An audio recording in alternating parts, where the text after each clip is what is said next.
काला बादल मण्डारिएर तिनले वातावरणलाई धमिल्याएर राष्ट्रिय राजनीतिलाई गलत दिशामा धकेलेर लाने चेष्टा गरिरहेको बेला र खास गरी जनआन्दोलनलाई, लोकतान्त्रिक आन्दोलनलाई, वामपन्थी आन्दोलनलाई त्यसलाई कमजोर पार्ने भयानक षड्यन्त्र, त्यसलाई विभाजित गर्ने भयानक षड्यन्त्र, त्यसलाई ध्वस्त पार्ने योजनाका साथ चलिरहेको बेला यस जनआन्दोलनलाई, यस प्रगतिशील आन्दोलनलाई जो जहाँ छ त्यहीँबाट कमजोर हुन नदिने अठोटका साथ तपाईहरू जुन उन्नति प्रगतिका साथ अप्ठ्याराहरूसँग जुधेर तिनलाई पराजित गरेर अगाडि बढ्नु भएको छ। म यसका निम्ति तपाईहरूलाई हार्दिक बधाई भन्न चाहन्छु। यस बैठकको, यस भेलाको धेरै ठुलो महत्त्व छ। तपाईहरूले केन्द्रीय कमिटीको 8औं बैठक सार्थक ढङ्गले सफल बनाउनु भएको छ र यो राष्ट्रिय भेलालाई पनि अत्यन्तै सार्थक ढङ्गले सफल बनाउनु भएको छ। यति बेला यो सफलता वास्तवमै महत्त्वपूर्ण छ। त्यसकारण मैले तपाईहरूलाई हार्दिक बधाई भनेको। अघि पछि सजिला बेलामा ठुला गफ गर्नेहरू धेरै भेटिन्छ। सजिला बेलामा त थुप्रै बात बहादुरहरू भेटिन्छ, तर अप्ठ्यारो बेलामा काम बहादुरहरू चाहिन्छ। तपाईहरूले बात बहादुर होइन, आफूलाई काम बहादुरको रूपमा स्थापित गर्नुभएको छ र आफ्नो सङ्गठनका उद्देश्य अनुरूपको वास्तविक परिचय प्रस्तुत गर्नुभएको छ भन्ने म ठान्छु।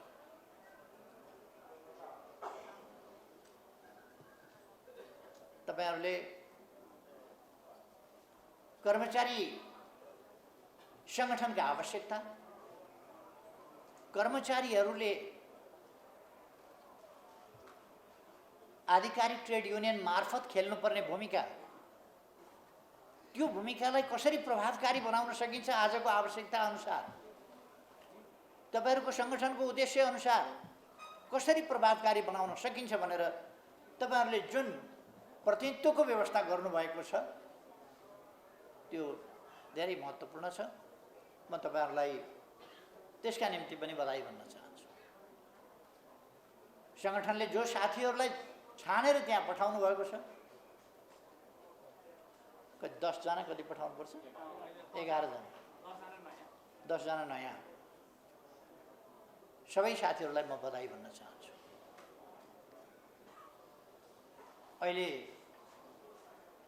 पुनर्गठित ढङ्गले जब तपाईहरू आयोजक समितिमा परिणत हुनुभयो, आयोजक समितिमा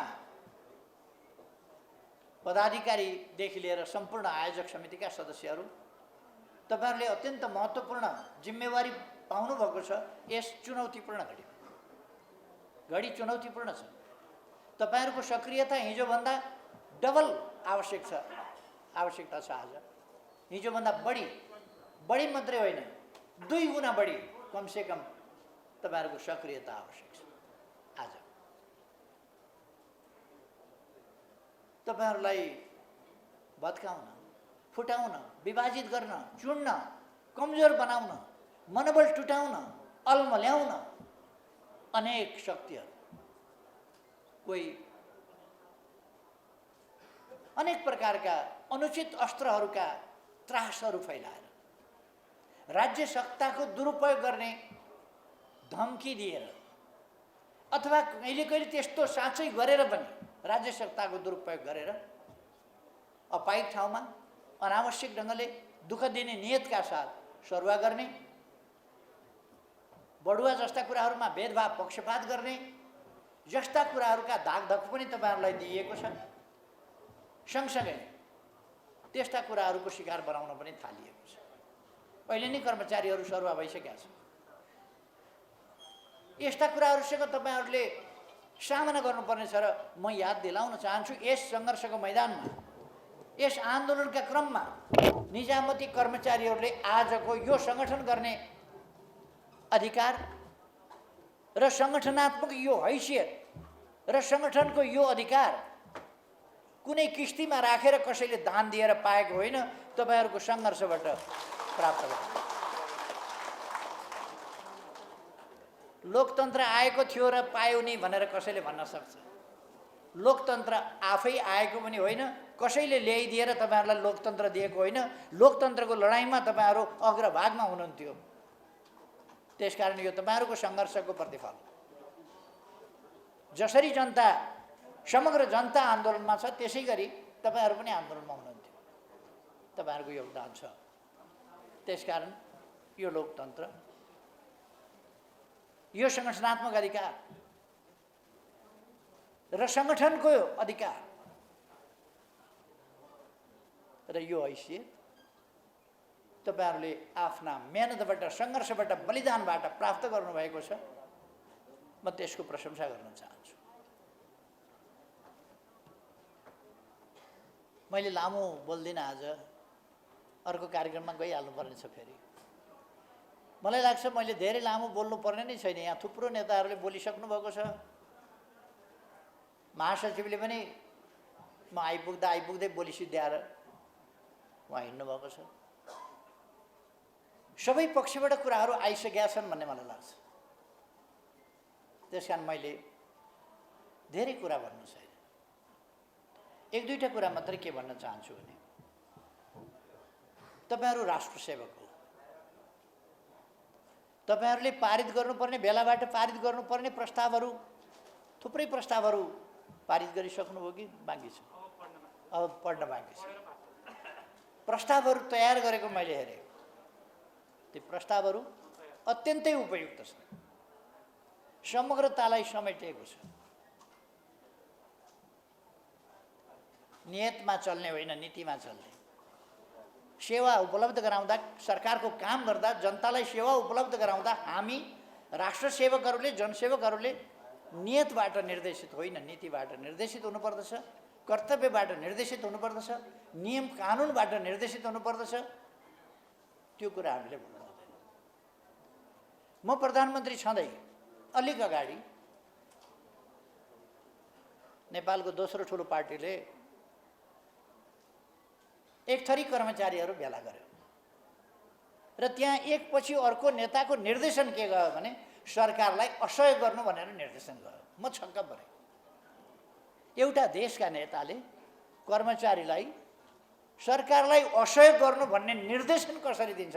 मलाई अचम्म लाग्यो। कस्तो लोकतन्त्र हो, कस्तो लोकतान्त्रिक पार्टी हो, कस्ता लोकतान्त्रिक नेता हुन्, कस्तो लोकतन्त्र पढाएको त्यहाँ, मलाई आश्चर्य लाग्यो। म तपाईहरूलाई भन्न चाहन्छु, त्यस्ता दूषित विचारहरूबाट दुष्प्रभावित हामी हुनु हुँदैन।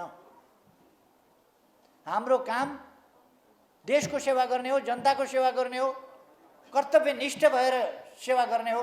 त्यसकारण कुन सरकार छ भन्ने कुरा होइन, आफ्नो कर्तव्य, नियम कानुन, बमोजिम नियम कानुनको परिधिभित्र रहेर आफ्नो कर्तव्य जुनसुकै सरकार आओस् तपाईहरूले सक्रियताका साथ निर्वाह गर्नुपर्छ। सरकारलाई असहयोग गर्ने होइन। सरकारलाई असहयोग गर्ने भनेको काम नगर्ने हो। काम नगर्ने भनेको देश विकासलाई अझ पछाडि पार्ने हो। यो बुद्धि त काङ्ग्रेस र माओवादी केन्द्रको जस्तो भएन। यस्तो बुद्धिका पछाडि लाग्नु हुँदैन। हामी राष्ट्रसेवक हौँ।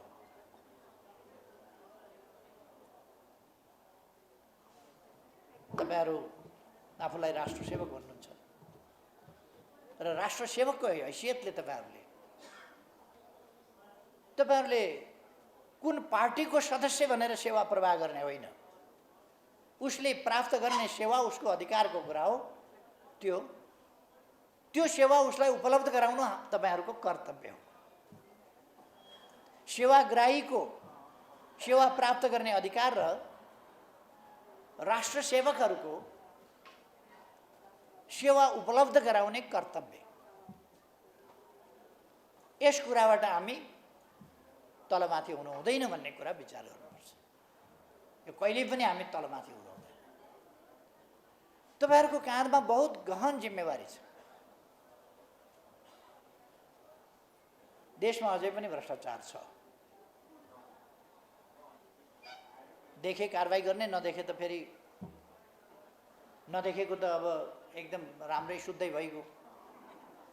तर हामीले नदेखिकन चाहिँ भ्रष्टाचार गर्ने गर्नु हुँदैन।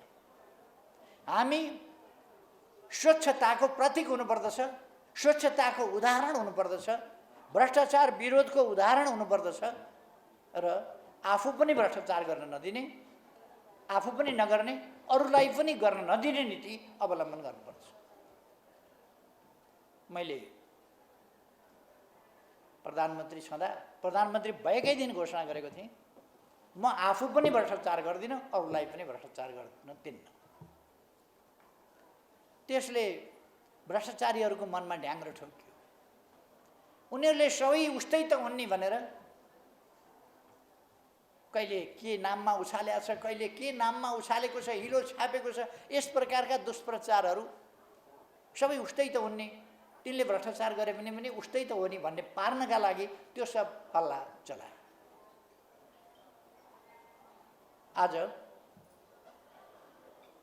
आज देखिन थालेको छ सोझै सेटिङमा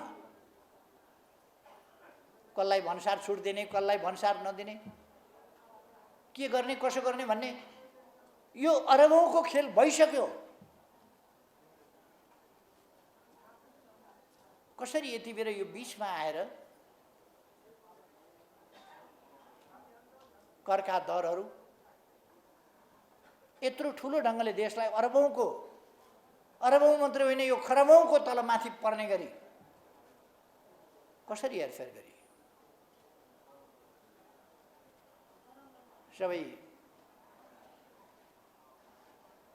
सेटिङ होइन भन्न सकिने ठाउँ छैन। मान्छेहरू खुलेआम भनिराखेका छन्, यो सेटिङ भयो, सञ्चार माध्यमले लेखिराखेका छ, बोलिराखेका छ, सेटिङ भयो भएन भन्ने ठाउँ छैन। म राष्ट्रसेवक कर्मचारी मित्रहरूलाई तपाईहरुलाई भन्न चाहन्छु, खास गरी निजामती नेपाल निजामती कर्मचारी संगठन क्लिननेसको स्वच्छताको प्रतीक संगठन हुनुपर्छ। कसैले घुस खुवाउन खोज्यो भने पनि खान्न भन्ने गर्नुपर्छ। तपाईहरुले मलाई सरकारले तनखा दिएको छ, म त्यो तनखामा काम गर्छु, म कमिसन एजेन्ट होइन, म भ्रष्टाचारी होइन, म भ्रष्ट होइन र भ्रष्टाचार गर्दिन भनेर तपाईहरुले भन्नुपर्छ। सरकारलाई भ्रष्टाचार गर्न नदिनका निम्ति रखबारी पनि गर्नुपर्छ।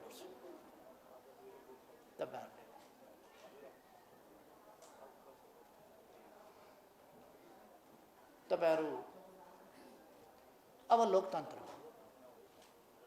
विरोधका तरिकाहरूलाई, शैलीहरूलाई एकदम संयमित ढंगले अगाडि लानुपर्छ। यो सरकार अत्यन्तै अन्यायपूर्ण ढंगले, दमनकारी ढंगले उत्रिन थालेको छ। यो सहज ढंगले बनेको स्वाभाविक बाटोबाट आएको सरकार होइन।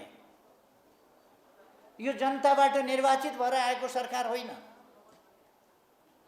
यो देशको सबभन्दा ठूलो पार्टी, देशको सबभन्दा प्रगतिशील पार्टी, अग्रगामी पार्टी, संविधान बनाउन भूमिका खेल्ने पार्टी, अग्रणी भूमिका खेल्ने पार्टी, संविधान बनेपछि त्यसलाई कार्यान्वयन गर्न संरचनागत, नीतिगत, कानुनी सबै आधारहरू तयार गर्ने पार्टी, विकासको लहर सिर्जना गर्ने पार्टी, पुनर्निर्माणका काममा अत्यन्तै तीव्र वेगले अगाडि बढाउने पार्टी, यस्तो पार्टी यसलाई ढाल्नका निम्ति अहिले कुनै सहज प्रक्रिया भएको छ र?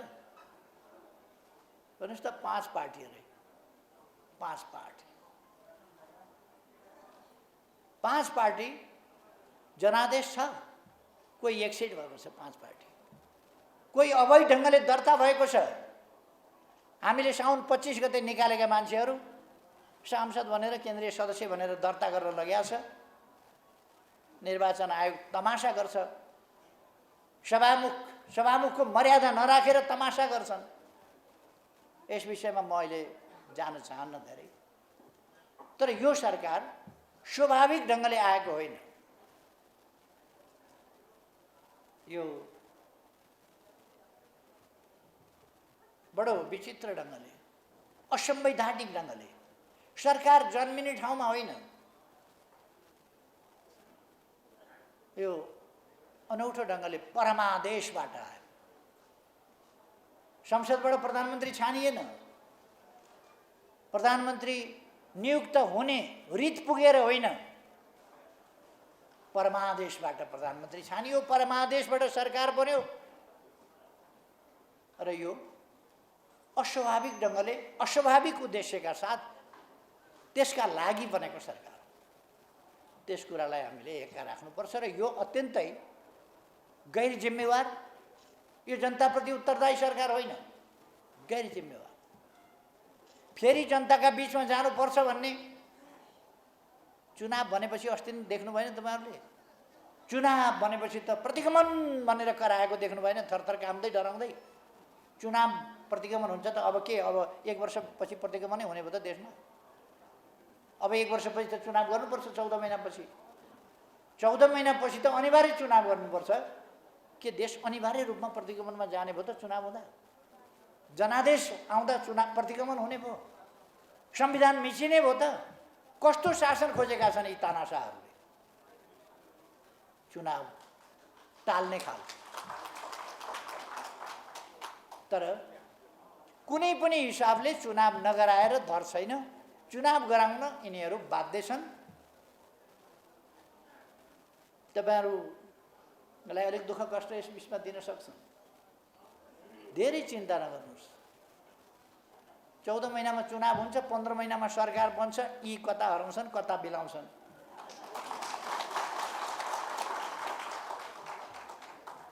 यी फ्रिजबाट निकालिएका आइसका डल्ला हुन्, आफै परेको आइस होइन। यो फ्रिजमा बनाइएका आइसहरू, यी डल्ला बाहिर राखिदिएपछि एकछिनपछि पग्लिएर जान्छ। त्यसकारण धेरै चिन्ता गर्नु पर्दैन। आफ्ना सही र महान उद्देश्यमा अगाडि बढ्नुहोस्। म साथीहरूलाई त्यो आग्रह गर्न चाहन्छु, महान उद्देश्यमा अगाडि बढ्नुहोस्। कर्मचारी तन्त्र स्वच्छ हुनुपर्दछ, सेवा प्रदायक हुनुपर्दछ र सक्रिय हुनुपर्दछ। स्वच्छ सक्रियतापूर्वक सेवा प्रदाय गर्ने त्यस्तो यो संस्था हो कर्मचारी तन्त्र। त्यो संरचना हो र त्यसको स्वच्छताको सेवा प्रवाह गर्ने, सबभन्दा प्रभावकारी ढङ्गले सेवा प्रवाह गर्ने तपाईहरु हो, तपाईहरुको संगठन हो। यसले नमुना बन्नुपर्दछ, आदर्श बन्नुपर्दछ हरेक कोणबाट। सेवाग्राही तपाईका आउँदा यो नेपाल निजामती कर्मचारी संगठनको कर्मचारी रहेछ क्यार भन्ने कुरा तपाईका आउँदा थाहा पाउनुपर्छ। फाइल रोकिएन, पैसाको आश गरिएन, पैसा खोजिएन, भोलि आउनु भनिएन। 5 मिनेट पर्खिएर पनि आज समय सिद्धियो भन्नको सट्टा 5 मिनेट पर्खिएर पनि त्यो काम गरिदिएर भोलि आउनु भनेको गाउँबाट आएको सर्वसाधारणलाई सजिलो कुरा छैन। फेरि एक रात थप होटलमा बस्नु पर्यो, फेरि 2 छाक थप खाना खाने खर्च गर्नु पर्यो। उसले सजिलोसँग त्यो पैसा ल्याएको हुँदैन। त्यो कुरालाई, त्यस मर्मलाई हामीले बुझेर, गरिबका मर्मलाई बुझेर हामीले सेवा प्रवाह गर्नुपर्छ। तपाईहरुको आफ्नो निजामती कर्मचारीहरूको हक हितका प्रश्नहरू, वृत्ति विकासका प्रश्नहरू, तपाई माथि कुनै ज्यादती अन्याय हुन नपाओस् भन्नका लागि गर्नुपर्ने कामहरू, यसका निम्ति तपाईहरुले चराको हुने, आवाज उठाउने र सबभन्दा बढी आधिकारिक ट्रेड युनियन मार्फत सरकारसँग डिल गर्ने, सरकारलाई उपयुक्त ढङ्गले प्रस्ताव राखेर दबाब दिने। कहिले कहिले उपयुक्त सरकार भयो भने साधारण दबाब दिँदा, ध्यानाकर्षण गर्दा पुग्छ। कहिले कहिले बुझाउन गाह्रो पर्ने सरकार हुन्छ त्यसलाई अलिक बुझ्ने गरी भन्नुपर्ने खण्ड पनि आउँछ। त्यस्तो अवस्थामा वर्षक हामी पनि ध्यान दिन्छौँ कि सरकार जथाभावी स्वेच्छाचारी ढङ्गले नचलोस्, दमनकारी भएर नजाओस्, लोकतान्त्रिक र कानुनी राजको हिसाबले सरकार चलोस्। हाम्रो ध्यान त्यतापट्टि हुन्छ। यतापट्टिका कर्तव्यहरू पनि तपाईहरूले पुरा गर्नुपर्नेछ। आफ्नो सङ्गठन, आफ्ना सङ्गठनका उद्देश्यहरू यिनीहरूलाई लिएर तपाईँहरू कर्मचारीका बिचमा व्यापक रूपले जाने। अब त हाम्रो एकता पनि भइगयो, धेरै साथीहरू झन् आइसक्नुभयो, झन् हामी मजबुत भइसक्यौँ। अब 8औं बैठकले आयोजक समिति बनाइसक्यो, अब 11औं राष्ट्रिय अधिवेशन हुन्छ। त्यसो भएपछि हामी एकदम सुरु अगाडि बढ्छौँ मात्रै भनेर हुँदैन। तपाईँहरू हरेक कर्मचारीका बिचमा जानुपर्छ। जो तपाईँहरूको सङ्गठनमा हुनुहुन्न ती सबै बाटो बिराएका हुन् भन्ने तपाईँले ठान्नुपर्छ। ती बाटो बिराएका हुन्, नबुझेका हुन्, आफ्नै हित नबुझेर आफ्नै खुट्टामा बन्चरो हान्ने सङ्गठनमा गएर काम गरिरहेछ। तिनलाई त्यहाँबाट उन्मुक्ति दिनुपर्छ। तिनको उद्धार कसले गर्ने? तिनको वैचारिक उद्धार।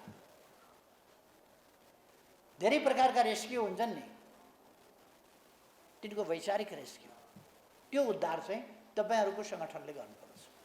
जिल्ला जिल्लामा, कार्यालय कार्यालयमा। किन तपाईँहरूको सङ्गठन ठिक छ? यस्तो हुन पर्यो भने कतै मार्क्स वितरण गर्दाखेरि पनि यस्तो सुरु गरिसकेका छन् कतिपय ठाउँमा कि पार्टीको चिन्हको मार्क्स कर्मचारीले लगाउनै पर्ने, त्यस्तो पनि वितरण गर्न थालेको छ। यस्ता कुराहरूलाई हामीले सोझै अस्वीकार गर्नुपर्दछ र त्यो हटाउनुपर्दछ। कुनै पनि कर्मचारीलाई करकाप, दबाव कुनै प्रकारकोले आफ्नो सङ्गठनमा ल्याउनु हुँदैन। फेरि हामी पनि अलोकतान्त्रिक भइहाल्छौँ। विचारले कन्भिन्स गरेर होइन, कुनै प्रकारको दबाव दिएर।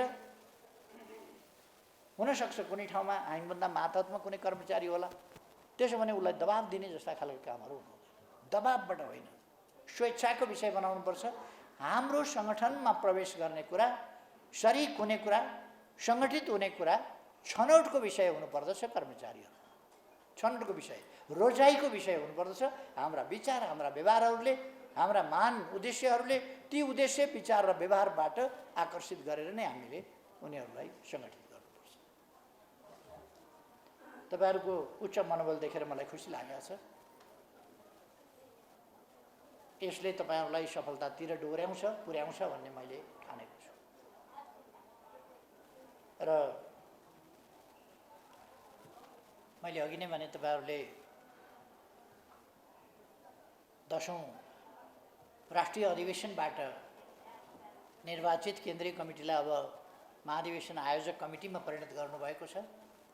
आयोजक समितिलाई म समयमै सम्मेलन, राष्ट्रिय सम्मेलन, 11औं राष्ट्रिय सम्मेलनको सफलतापूर्वक आयोजनाको तीव्र तयारीमा जुट्न र त्यसलाई सफल बनाउन आग्रह गर्न चाहन्छु। तपाईँहरू त्यसमा जानुहोला। तपाईँहरूका प्रस्तावहरू मलाई धेरै राम्रो लागेको छ। ती प्रस्तावहरूलाई तपाईँहरूले कार्यान्वयन गर्नुपर्नेछ, त्यसमा जुट्नुहोला भन्ने मलाई लाग्छ। तपाईँहरूले एकता गर्नुभएको छ, एकतामा साथीहरू समाहित हुनुभएको छ। यो सिलसिला एउटा सुरुवात हो भन्ने कुरा ठान्नुपर्दछ। थुप्रै अझै पनि बाहिर हुनुहुन्छ कर्मचारीहरू, उहाँहरूलाई समावेश गर्दै जाने नीति, त्यो अख्तियार गर्नुपर्दछ र अरूलाई पनि समेट्दै जाने। केही मान्छेहरूले कर्मचारीहरूलाई अल्मल्याउने, भड्काउने अथवा गुमराह गर्ने काम गरिराखेका छन्। तिनीहरूका चङ्गुलबाट छुटाएर तपाईँहरूले आफ्नो सङ्गठनमा उनीहरूलाई आकर्षित गर्ने र गोलबन्द गर्ने काम गर्नुपर्दछ। तपाईँहरूलाई सबै काममा सफलता मिलोस्। फेरि एकपल्ट तपाईँहरूलाई सफल आयोजनाका लागि यो 8औं बैठक, आयोजक कमिटीको निर्माण, साथीहरू प्रवेश र अरू राष्ट्रिय भेला सबैको सफलता तपाईँहरूले अत्यन्तै सफल ढङ्गले आयोजना गर्नुभएको छ। यसका निम्ति बधाई भन्न चाहन्छु, धन्यवाद भन्न चाहन्छु।